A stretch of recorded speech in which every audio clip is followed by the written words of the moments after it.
Lovely. So let's talk about starting a conversation. How do we start a conversation? I guess it's different in different places, and essentially we're looking at what environments are we in when we're starting a conversation about faith. You might be at school, for example. How do you start a conversation at school? I mentioned earlier on in some of these videos that usually if you ask someone what they do with their spare time, it's just human interaction. We do it all the time. We respond by asking what that person does in their life. So you could easily start a conversation in school or in work or wherever you are about your faith. You can easily just say, what do you do in your spare time, or what do you do for a job or something like that. There's lots of ways in which you can start a conversation like that. Generally what happens then is you're just having a conversation. It's too easy to like get in there and start preaching and stuff, but we really don't want to be preachy when we're trying to share our faith. Instead, we want to flow authentically from conversation to conversation. It's important as well to recognise that actually to make friends with someone in order to lead them to faith, I wouldn't call that evangelism or friendship. I'd probably call that manipulation. Should you like make friends with someone in order just to share your faith with them? I don't think so. I think it's good to be friendly to anybody and everybody because you're a good Christian. But having a deeper relationship with someone, it's good to have your agenda out on show from the beginning. Certainly, when it comes to sharing your faith and stuff. I was in a board meeting once, and there was about maybe 8 or 9 people sat around a table, and we were just about to start this meeting, and a young lady piped up and said, "Hey guys, I really think it's a good idea if we drop our agendas for now and come into this meeting without any agenda." And I piped up. I opened my mouth and I just said, "Hey, I'm really sorry, but I'm not sure that I can do that. I'm here for my agenda." We was in a board meeting. Everybody in the room has an agenda, and we're all there to fulfil our vision for whatever it is, whatever job or mission we're on. Whether it's the police who are trying to reduce crime, or whether it's the local councillor who's trying to get re-elected. My name is Darren, and I am an evangelist. So my agenda here is to lead every single person in this neighbourhood to Jesus Christ. I want them to be saved, and I don't want them to go to hell. That's awfully forward, and there were other Christians in the room who weren't being as forward as that. But I, for one, know that I know when there's strings attached to a conversation, and I know when someone has an agenda. I don't like it when I'm being manipulated. So most people are the same. Most people don't like to be manipulated. Most people don't like secret agendas and strings that are attached to a conversation or a deal or something like an outreach or something. We used to do a sort of an outreach that we called Love Attack, where we would get loads and loads of really nice things and put them into a bag, and we would go knocking on doors, and we would say, "Hey, just wanted to give you some love from Ignite Church. Happy Valentine's Day," and one thing that people would say to us over and over again is, "Why don't you put a church invite into the bag, lots of information about the church?" And I always said, well, my vision here is to show people love, not to underhandedly invite them to church.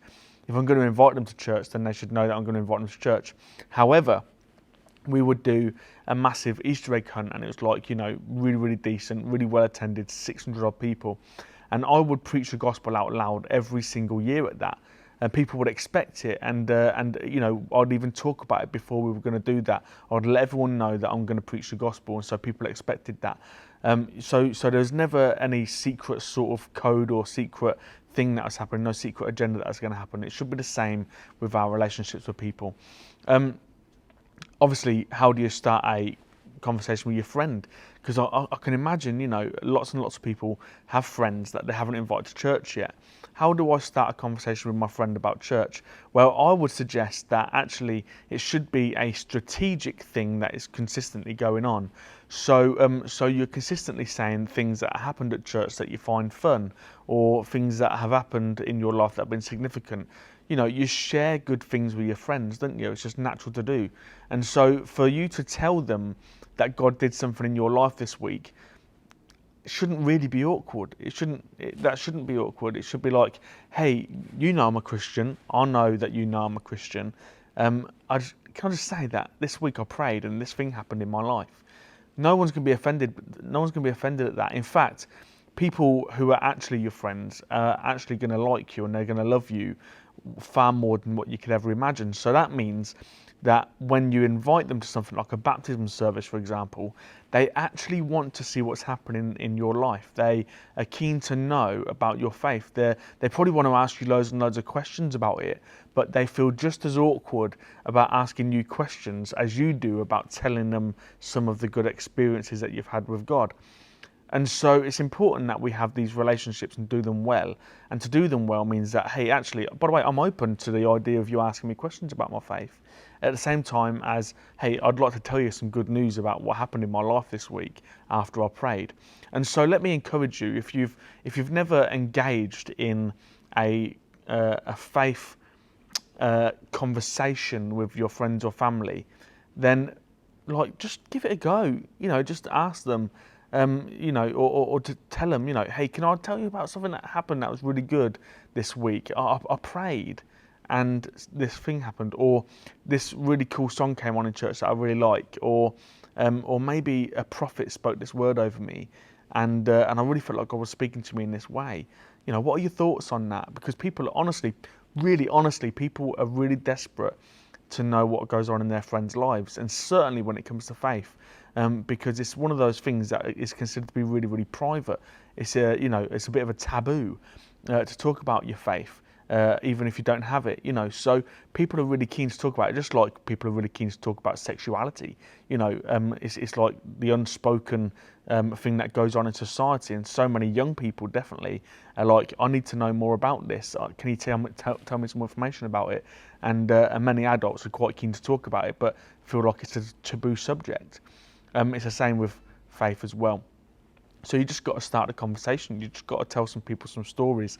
Eventually what will happen is that will just turn into a natural conversation. People will always ask you about your faith and they will ask you about church and stuff. So I have a friend called Kevin, who lives in Lincoln here, and he's not a Christian. We go to the pub reasonably often. I'd say every few months we'll pop to the pub together, spend a few hours together, and we'll have a few games of pool and a few beers and stuff, and we'll just chill out together.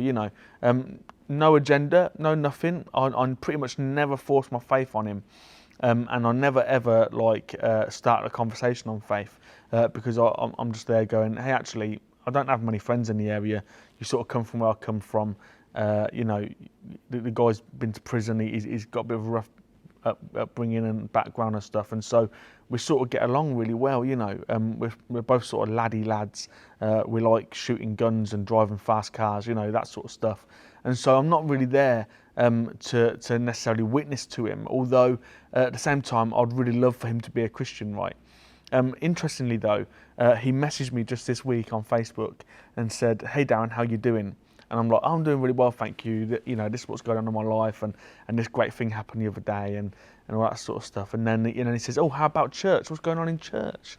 How's your faith? And I'm like, oh, it's really kind of you to ask, actually, because a lot of my non-Christian friends might not necessarily ask me that sort of question, but most of the ones that I hang out with, my friend John, for example, been friends with him for 14, 15 years, maybe longer, and whenever I see him, he'll ask me about how church is, what's happening with my faith, and all that sort of stuff, because it's really natural for us to talk like that, because we care about each other's lives. So how do you approach having a conversation about faith with your friends? Well, you let them know that it's okay to talk about it, and it's okay to talk about that part of your life.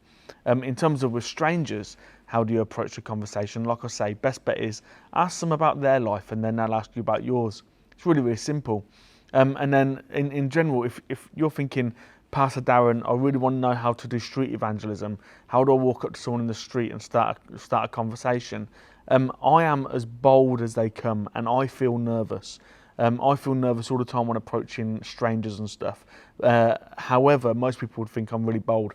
I am just out there, I'll be honest with you. generally speaking, what's the worst that could happen? Someone could say no thank you to me. I've never had anyone get violent with me when talking about Jesus in the street. I've never had any sort of like big arguments or anything. And if an argument started kicking off, I'd probably walk away anyway. There was one time when I was carrying a 9-foot cross through town, and someone came up to me and grabbed the cross and chucked it on the floor and started having a go. But they were drunk, and we probably shouldn't have been out of that late at night anyway, with a cross in town, you know what I mean? But anyway, it was out in a clubbing scene, and I'm there with a big cross on my shoulder, and someone started kicking off. But that's the only time I've experienced any sort of violence or anything. So, the question is, how do I approach someone? Well, I'd go up to them. And usually it's good to have some sort of identification, although sometimes it's not so good to have identification. And I never approach people who are homeless on the streets like to share my faith because those guys are just so desperate for someone to hear their story that it's not right for me to force mine on them. So generally speaking, if I'm going to go and speak to someone who's homeless in the street, who's sitting there begging or something like that, then I'm just going to go and speak to them and maybe give them some money and some food or something, and just have a chat with them. I'm not going to tell them about Jesus because actually they need to tell me their story. They need some love right now, so I don't do that. I also don't go up to people who have got shopping bags full of shopping because usually they're in a hurry and they're weighed down quite a lot, so I don't want to get on someone's nerves. But when I see someone who might be sitting on a bench or something like that, so if someone is sitting on a bench, I'll usually go and sit next to them, and then I might, if there's room next to them. If not, then I might like sort of crouch down on the floor, like kneel almost on the floor, and then say, "Hey, I'm just out in the street today. I'm a Christian, and I feel like God has led me to you to speak to you." Simple as that. They might go, "No, thank you." And I'm like, that's fine. No, it's no skin off my nose. I'm totally cool with that. I hope you have a blessed day. And then I'll go. Or they might say, "Oh, that's really interesting. What do you mean?" And then I'm into my conversation. So I'm like, well, firstly, I feel like the Lord wanted me to pray for you. Is that okay? And then I might start praying for them. I say, "Can I put my hand on your shoulder?" Usually people are okay with that. Now what might happen is they might say, "Oh no, thank you, I don't want anyone to pray for me." And then I'd usually say, "Well, I feel like I should pray for your finances. That you'd get some money, that God will give you some money. Can I do that?" When you say that, usually people are like, "Yeah, please, yeah, I want some money. That's as good as buying me a lottery ticket. So yeah, get me one of them." So, and then as I start praying for them, I'm asking God to speak through the prophetic sort of ministry through me to this person into their lives. And so I'm just praying anything that I feel like is popping up in my mind, and if it's dropped into my spirit, I'm just going to pray for them. I'm also going to pray for them to experience God's presence there and then, that they would know his glorious goodness towards them, and they might feel his love coursing through their veins. As you can see, I get a bit hyped up on this stuff, and I'll just start doing that sort of stuff there in the street. Really, really simple. And I'll just pray for them like that. 9 times out of 10, people start crying. They start like manifesting Holy Spirit, like breaking into their lives. They start doing all sorts of funky stuff, and then they're like, "Oh man, what is this feeling?" And then I can explain this is what God is doing right now, So yeah, that's how I open into a conversation. That's how I get into a conversation. The other thing that I do is, generally speaking, if people are standing there, and I stand with them, and that's it really. Try not to go up to people that are half naked because it's weird. And I try and stay to the same sex as me. So I normally speak to men, unless I've got a woman with me. If I've got a woman with me and we're both in a pair and we're going to pray for people in the street and stuff, then I would usually be fine going up to women. My partner then, who is like with me, might just be praying under their breath and not really joining in. Whenever I approach anyone in street evangelism, I always say to whoever I'm going out with, just one of us does the talking. Don't speak over each other. Don't bombard these people with loads of stuff. Let's just be really sensitive. And then one of us speaks, the other one prays. Simple as that. The majority of the time, I'm the one doing the talking, believe it or not.